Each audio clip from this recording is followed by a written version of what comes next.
ইউসিসিক বৃহৎ প্ৰত্যাহ্বান মিয়া অধিবক্তা চলেমান আলীৰ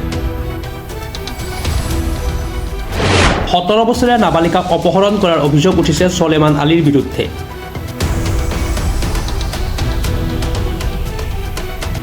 নাবালিকাৰ অভিভাৱকে পাঠ্যক্ৰমৰ টিউচন কৰিবলৈ দিছিল চলেমানক, কিন্তু লম্পট চলেমানে প্ৰেমৰ টিউচন কৰিলে নাবালিকাক। চলেমানৰ আছে প্ৰথমা পত্নী আৰু 2 সন্তান। প্ৰথমা পত্নীও আছিল চলেমানৰ ছাত্ৰী, কিন্তু এগৰাকী পত্নীৰে মন নভৰে লম্পট চলেমানৰ। সেই টিউচন কৰাৰ চলেৰে নাবালিকাক লৈ আত্মগোপন কৰাৰ অভিযোগ চলেমানৰ বিৰুদ্ধে। উত্তৰ পূৰ্বাঞ্চল সংখ্যালঘু ছাত্ৰ সন্থাৰ নলবাৰী জিলা সমিতিৰ সভাপতি হৈছে লম্পট চলেমান আলী। চলেমানৰ এনে লজ্জাজনক কাণ্ড এতিয়াই সংগঠনটোৰ নষ্ট হৈছে ভাৱমূৰ্তি। নাবালিকাৰ পৰিয়ালে আদাবাৰী আৰক্ষী চকীত এজাহাৰ দাখিল কৰিছে। ৭৫/26 নম্বৰত ৰুজু হৈছে গোচৰ। ইতিমধ্যে নাবালিকাগৰাকীক সুস্থ শৰীৰে ভালে কুশলে উদ্ধাৰ কৰিবলৈ আৰক্ষীয়ে চলাইছে জোৰদাৰ অভিযান আৰু তদন্ত। 18 বছৰৰ 1.5 মাহ বাকী আছে। 17 বছৰ হৈছে। কোন কলেজত দিছিল? কোৰিয়া উচ্চতৰ মাধ্যমিক বিদ্যালয়। কি হৈছে? কোনে লৈ গ'ল আপোনাৰ ছোৱালী? এতিয়া মইতো আগত কি নাজানো কোনে লৈ গৈছে। এতিয়া খবৰ পাইছো পুৰা চলেমান লৈ বোলে চিঞৰ। চলেমান আলী লৈ বোলে পুৰা চিঞৰ। চলেমান আলী কোন হয় আচলতে? চলেমান আলী আমাৰ হাবলাখাৰ বাসিন্দাৰ হৈছিল বৰ্তমান 2 বছৰ ধৰি। আমাৰ ইয়াতে চলেমান আলী এডভোকেট এটা উকিল। তেওঁ বিয়া পাতিছে, 2টা ল'ৰা আছে।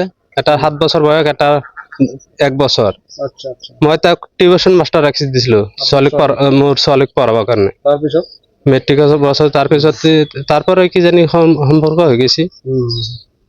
মুখ্যমন্ত্ৰীয়ে কৈছে বাল্য বিবাহ ৰোধ কৰিব লাগে, কিন্তু এজন উকিল হৈ পেলাই এইবিলাক বেয়া কাম কৰা নাই জানো? কৰিছে না? আমাৰ দুখ লাগিছে। এতিয়া দুখ লাগিছে, তেওঁক উপযুক্ত শাস্তি দিব লাগে। ছোৱালীটো খবৰ পাইছে নে নাই? পোৱা নাই। ক'ত আছে? এনে কিবা কাৰোবাৰ কিবা খবৰ পাইছে নে? একো পোৱা নাই। নাই। আপোনাৰ নামটো? মোৰ নাম আব্দুল বাছেদ। ছোৱালীটোক লৈ পলাই গুচি গ'ল। কোনে?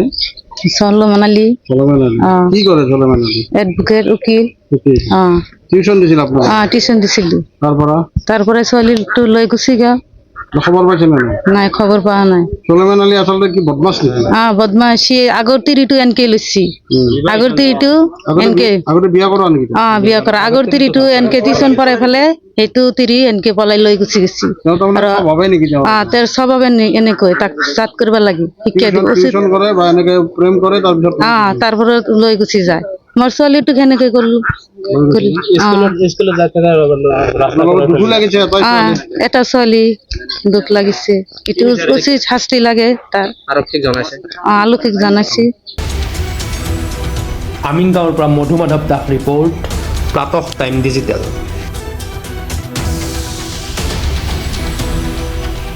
শদিয়াৰ পৰা ধুবুৰীলৈ, বৰাকৰ পৰা ব্ৰহ্মপুত্ৰলৈ সকলোৰে মাজত চিনাকি এটা নাম প্ৰাতঃ টাইম।